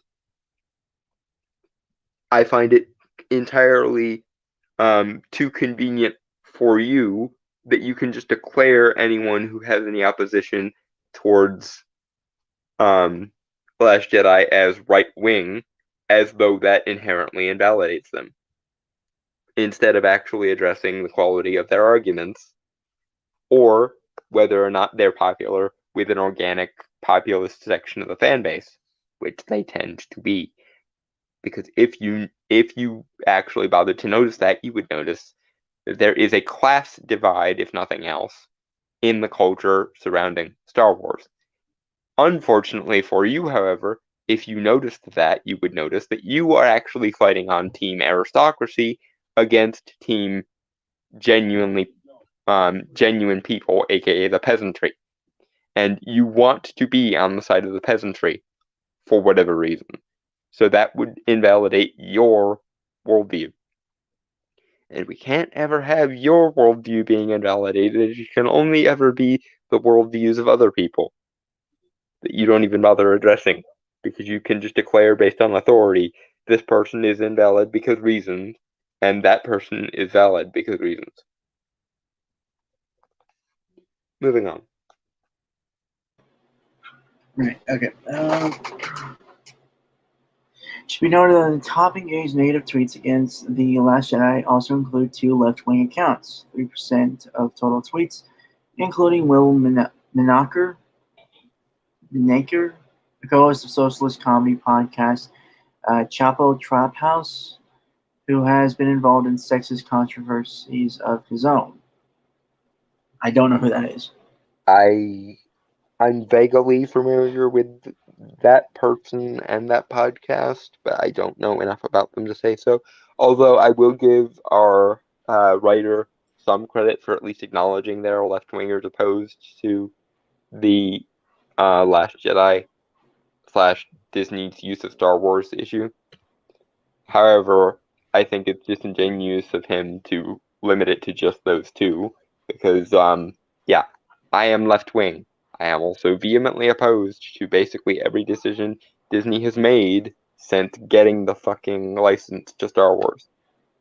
And I am doubly opposed to them doing what they did on ideological moralistic grounds, such as intersectional feminism or deconstructed postmodernism and critical theory, which both Kathleen Kennedy and Rian Johnson basically themselves owned up to. Moving on. Mm-hmm. Another 10 minutes and then we'll call it for this one. Yep, sure. Aside from the Twitter account seeking to remake The Last Jedi, alt-right or radical right accounts are also include Rubin Report host David Rubin, whose show has platformed racist alt-right guests, and Ben Shapiro. Shapiro, who has been particularly vocal against The Last Jedi, is the former editor-at-large of Breitbart from 2012 to 2016 during the publication's spread of white supremacist and anti-feminist views into the mainstream, and is the current host of right-wing talk show The Daily Wire. Okay. Thing 1, Dave Rubin is not alt-right. Thing 2, simply being willing to talk to people and associate with people who are or potentially might be alt-right does not make him alt-right. Dave Rubin's goal, however bad he might be at it, is being an open forum for discussion, which includes discussing with people who he vehemently disagrees with.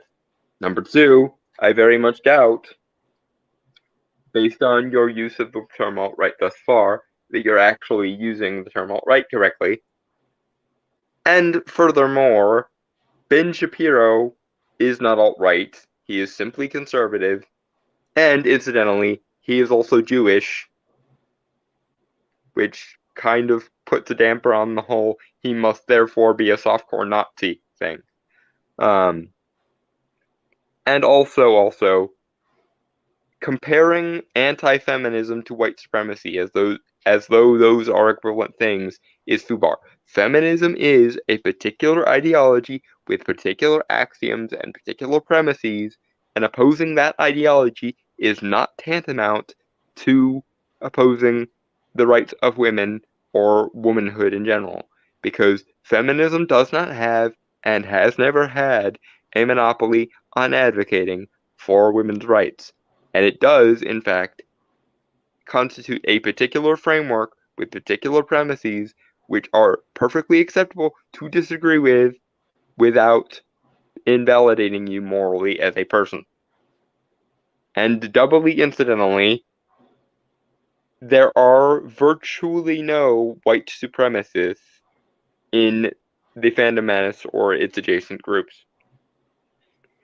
Unless you define white supremacy as opposing the social justice advocacy of minorities based on, again, a very particular ideology. Which, again, I just want to point this out and make this perfectly clear.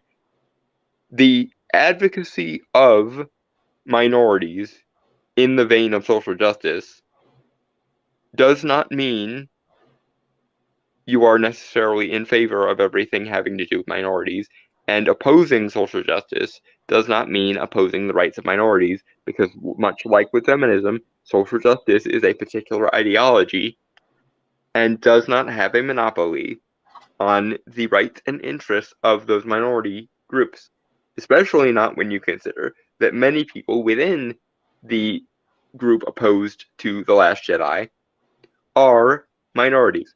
Hi, my name is Dalton Mortimer. I go by The Authenticator here on YouTube. I am physically disabled. I have spastic diaplegic cerebral palsy. I am bisexual, but I mostly prefer dudes to the point that I often just refer to myself as gay. And I am a religious minority in the fact that I am a practicing polytheistic occultist. And I am also left-wing, in case you didn't catch the thing I said earlier. And yet, I am a men's rights advocate, an egalitarian, a women's rights advocate, and an anti-feminist. And there are no contradictions between any of those things. Okay. Moving forward. Right. Okay. 1 sec. Alright, yeah, no, I did get it right. God, this thing just drains the life out of you. Yeah, it's so much stupid and so much crazy packed into such a small space, but it's also so sure of itself and so like self-congratulatory that he thinks he's doing like an expose of like a massive conspiracy. I think is what it is.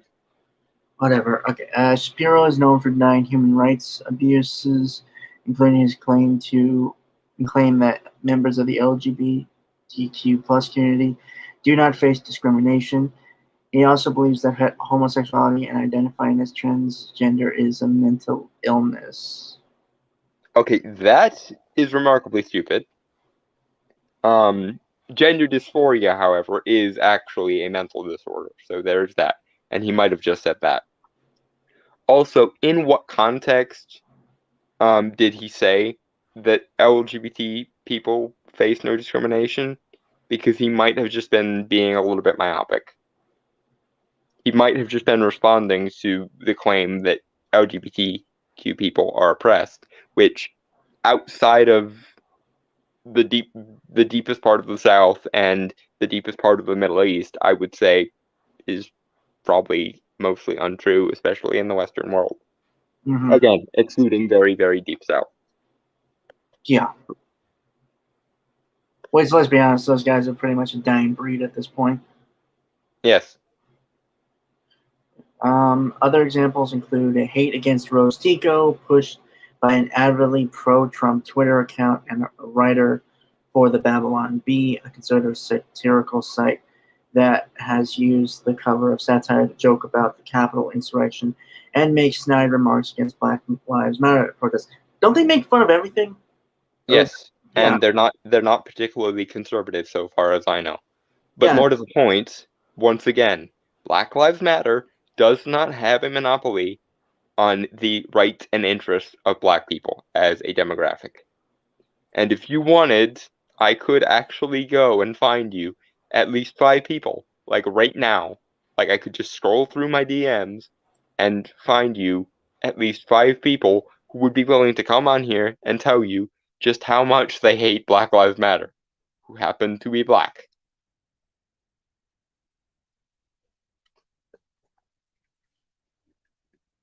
Yeah, moving on, thankfully.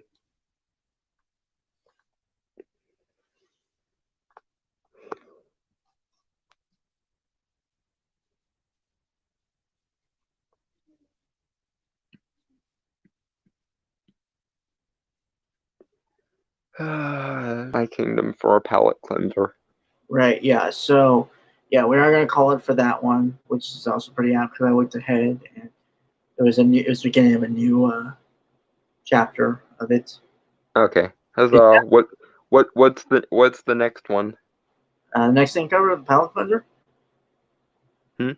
Are you asking the chapter or the palate cleanser? The chapter. What's the next? I'll be honest, I closed as soon as I scrolled there. So Okay. YouTube That's fine. in the title. That's fine. Yeah. Okay. And I just wanted to get to this palate cleanser, honestly, man. Yeah. The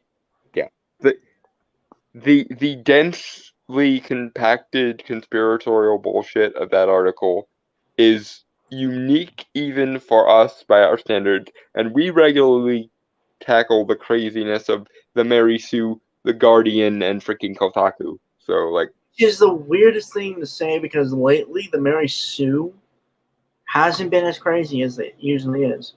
well, it's more accurate to say they haven't been applying their craziness to popular culture. They've been saving it for real world politics. Right. Which means that fortunately we don't have to talk about them. Yay. Yeah. Okay. So this is for the Snake Eyes GI Joe Origins teaser trailer, which it really is. I sent this to Dalton, and I believe we both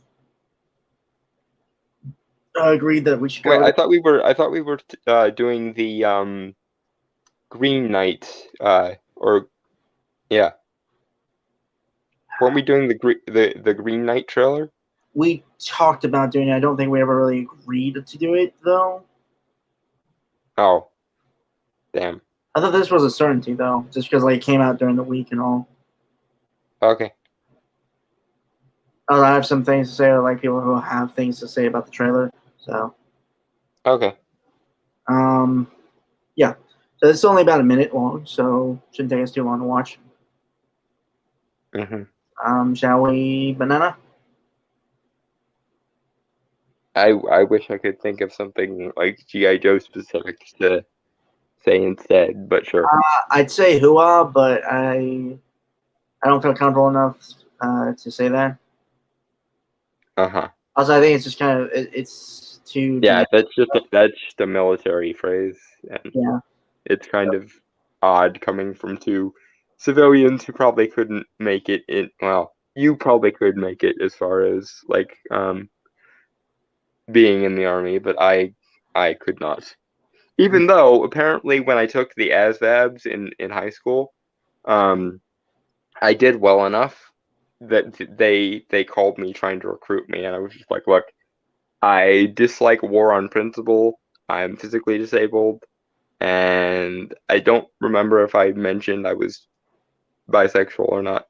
But I basically just laughed at the woman who tried to recruit me to the military because of my ASVAB score. good for you. Anyway, shall we? Yes, Banana. Banana.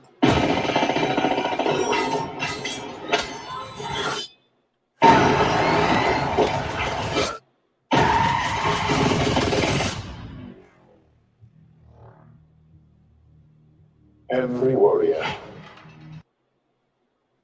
has a beginning. I'm on a new level. For 6.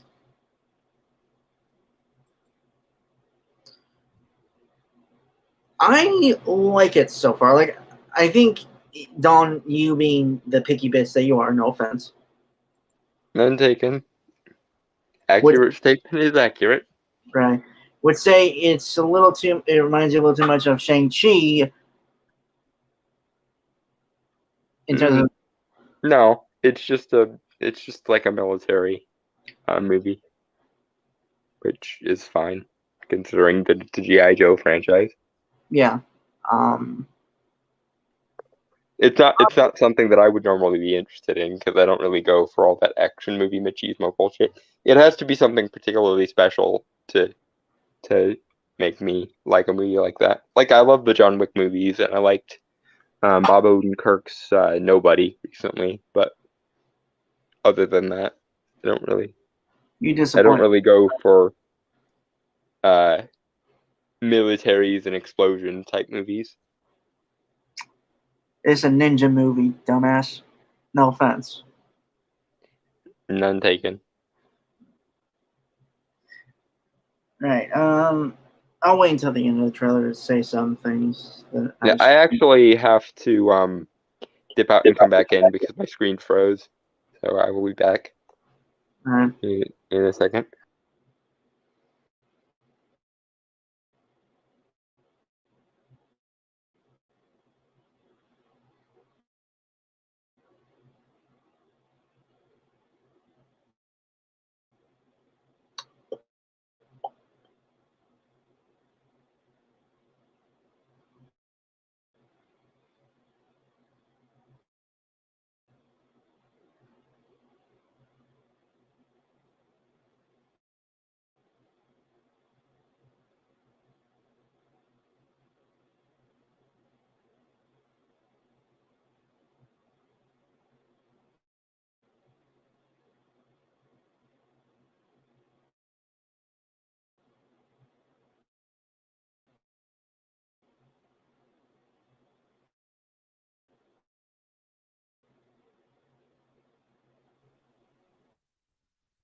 Okay.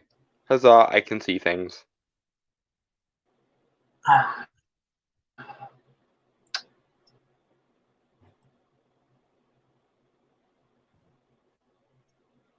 Hi. Okay, I can see things. I think my So, internet's yeah. getting. Hmm? I think my internet's getting a little weird because I'm seeing like one bar on the connection here. So Wi-Fi okay. issues. It looks okay. It's good now for the time being. Okay, so Okay. shall we banana? We shall banana. 100 years. Our ninja have brought peace. Our ninja have brought peace. I need warriors like us. Join us. The journey from good is yours to decide. It's yours to decide. Right. Well, it looks better than Shang-Chi. That's not really saying much, but also I'm not going to disagree because I think so too. I think this is the movie Shang-Chi kind of wish it was. To be Yeah, fair. that and the recent Mortal Kombat movie. Might want to explain that more because how I got that is. Well, what do you mean by that? Like, just for clarification purposes.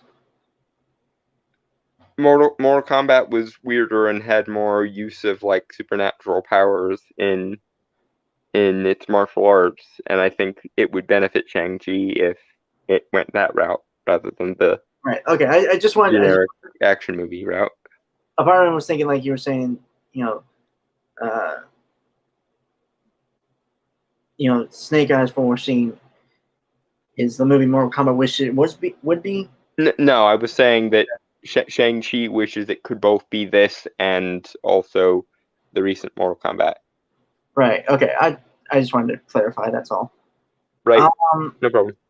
Right. Yeah. Okay. Again, I'll save my. Yeah, it looks good, and this is a teaser, and it's actually working, and I respect that it actually legitimately is a teaser. Yeah, and it's effectively doing its job. It's making me want to watch this movie, and I'm not the biggest fan of the G.I. Joe franchise, so that's It's good. superheroes in the military, dude. That's how I've always seen them. That doesn't sound cool. I don't know what does.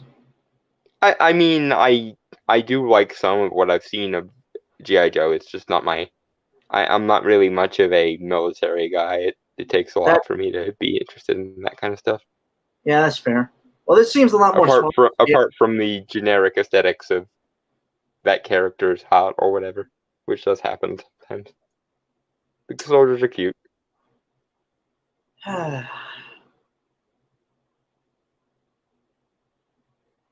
What, you had to know that was coming. no, I figured. You have a weird way of being engaged with something, dude. Just saying. Uh-huh.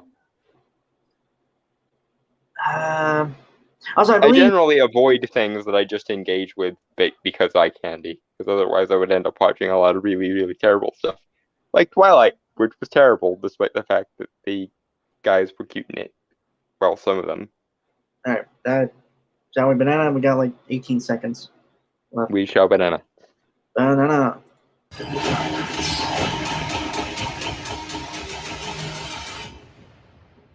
But that is just the beginning. I'm on a new level. I'm on a new level. Right. Okay, now see, that is how you keep things vague while still actually showing off enough of the goods to keep people interested. Take Right. note, Shang-Chi. Right. Okay. So I have a few things because I remember a lot of people like throwing a hissy fit when this trailer came out Yeah, of course. because Henry Golding, the actor who's playing Snake Eyes, is having his face shown prominently in a Snake Eyes origin movie. It's literally called Snake Eyes: G.I. Joe Origins. Which is to say, he will become the character you know by the end of the movie, presumably, or will be on the way there. I'm assuming it's going to do the Iron Man route, which is kind of because they're setting up a G.I. Joe universe. Which is not a bad idea, because there's enough interesting characters within that franchise to make something out of. Yeah. Even if it's not necessarily my niche. No, I agree. Like, it's really cool.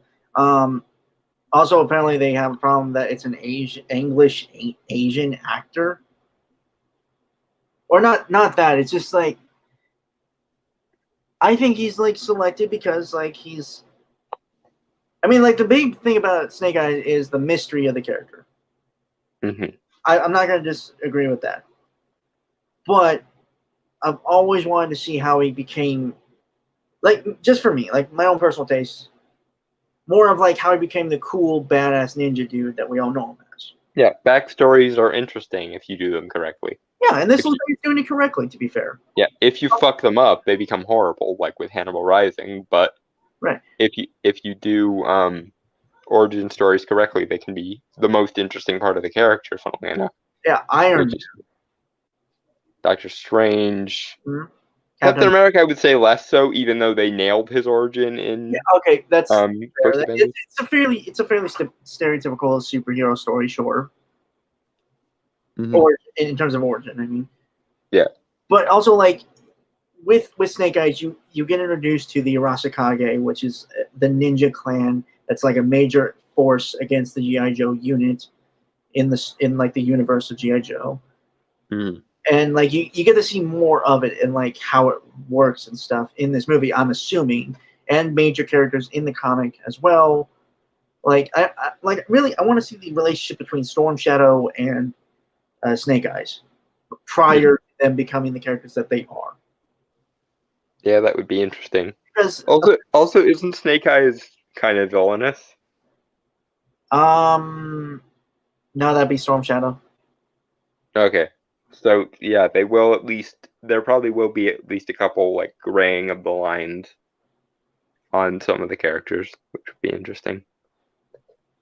Yeah, and also I'd say to all the people that kind of throwing a hissy fit at this movie because quote unquote changing the quote unquote race of Snake Eyes, who again most of the time is covered head to toe. Yeah. And doesn't talk, which I'm assuming they're good. I hope they do cut his vocal cords in this movie. That would be badass. that's Yes. another important part of Snake Eyes is that he doesn't talk. Mhm. I mean, yeah, and like everything I've seen of Henry Golding, mainly from like a movie called The Gentleman by Guy Ritchie. He's a phenomenal actor, and I really want to see what he can do. It's kind of amazed me that it's taken that long for him to get a leading role. I think he was also in Crazy Rich Asians. Oh yeah, he was. I Yeah. think. Wasn't he the boyfriend? Yes, Uh-huh. That was a pretty decent movie, actually. I haven't liked that. seen it. It's not my kind of movie, to be fair. No, it's not. It's kind of like you have to be in a really weird mindset to enjoy Crazy Rich Asians. You just kind of gotta roll with the different culture of Asia, and also the like this is how the rich half lives sort of vibe. Yeah, But if you're the type of person who likes watching shows like Cribs or that kind of stuff where rich people show off their fancy shit, you'll like Crazy Rich Asians because that's 90% of what that movie is. right, and I don't know. I like how this movie is presenting itself, and I think I'm thinking a lot of people who are criticizing it from what they've seen, one, don't understand. Again, it's an origin film. Uh-huh. Which means we have to take the character from somewhere that isn't the character he was to the point where he's the character we know him as. Right. And also, again, it's that kind of thing with like the thing I'm always worried about myself of doing is like you get so used to covering SJW stuff, that's all you can see. Uh-huh. Englentine calls it chasing ghosts. Thank you. Yeah, chasing ghosts. Yeah. Which does happen, but it also if this movie is bad and it is SJWs, I will be like the first person out there to refute my statements here and stuff and just. No. But again, from everything I'm seeing, it just looks like a good movie. Yeah. Which is something we don't get often these days, and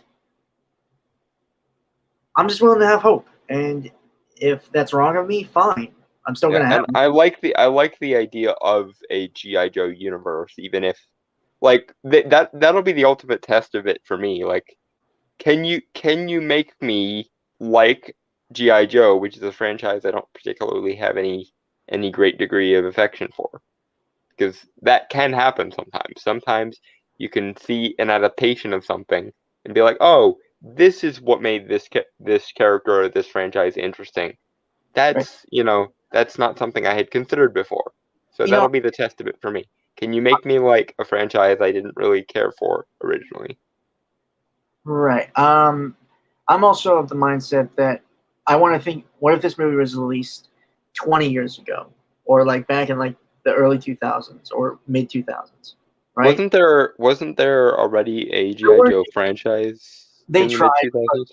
Yeah, they tried with 2 movies, but it didn't. And it went horribly. I remember it going horribly. The second movie was good. It really went into the more roots of the G.I. Joe. That was Rise of Cobra, right? And that was the one with Retaliation. Hmm? No, the first one was Rise of Cobra. The second one was Retaliation with The Rock. Okay. That was better. Because I remember The Rock being in the second one. Yeah. No, but like I'm cautiously optimistic about this movie. Yay. I like I said, I don't really have an opinion one way or the other, but I will be impressed if they can show me an angle on G.I. Joe that I have not yet considered, kind of. Probably not, because you are, again, such a picky bitch. No offense. Well, but again, make me see what G.I. Joe fans look at when they look at G.I. Joe. Yeah, what's great is I'm not like the biggest G.I. Joe fan myself, but I like the concept and a lot of the characters. Mm-hmm. And if that is the angle, if I end up really liking some of the characters and the world building is interesting, then that'll be enough. Yeah. All right. So yeah, I got nothing really else to say about that. I'm interested, and I hope they don't fuck it up. I'm willing to take a chance here. Yeah, it doesn't look like a complete dumpster fire or like they're trying to force a universe where there doesn't need to be one yet. So Yeah. that's at least good news. It's already doing better than the Snyderverse did, and already doing better than the Universal Dark Universe Yeah. I just hope again, fiasco was. it doesn't do the same thing in a lot of the Dark Universe and the Snyderverse and a lot of others have done or tried, which is put everything into one basket and hope for the best. You know, I hope they spaced it out. And like again, this looks very self-contained, very first step, and I appreciate that. Yeah, this is the Iron Man of this particular universe. Yeah. Like they have plans to do a G.I. Joe universe, but again, like I hope they take it one step at a time. They don't try to rush things. They don't try to like do anything stupid. Yeah. You know? And for God's sake, Hasbro, do not put Michael Bay in charge of this at all. Keep him far away from this kind of thing. Okay? Oh no. Please. Or Zack Snyder. Anyone who's a piece of shit, self-aggrandizing twat of a director. Yeah. No explosions-oriented directors, please. Well, I mean, you can have explosions, but for... Well, but there's a difference between a movie with explosions and a movie that exists solely to have the director go, look how awesome this explosion is. Okay, that's fair. That's fair.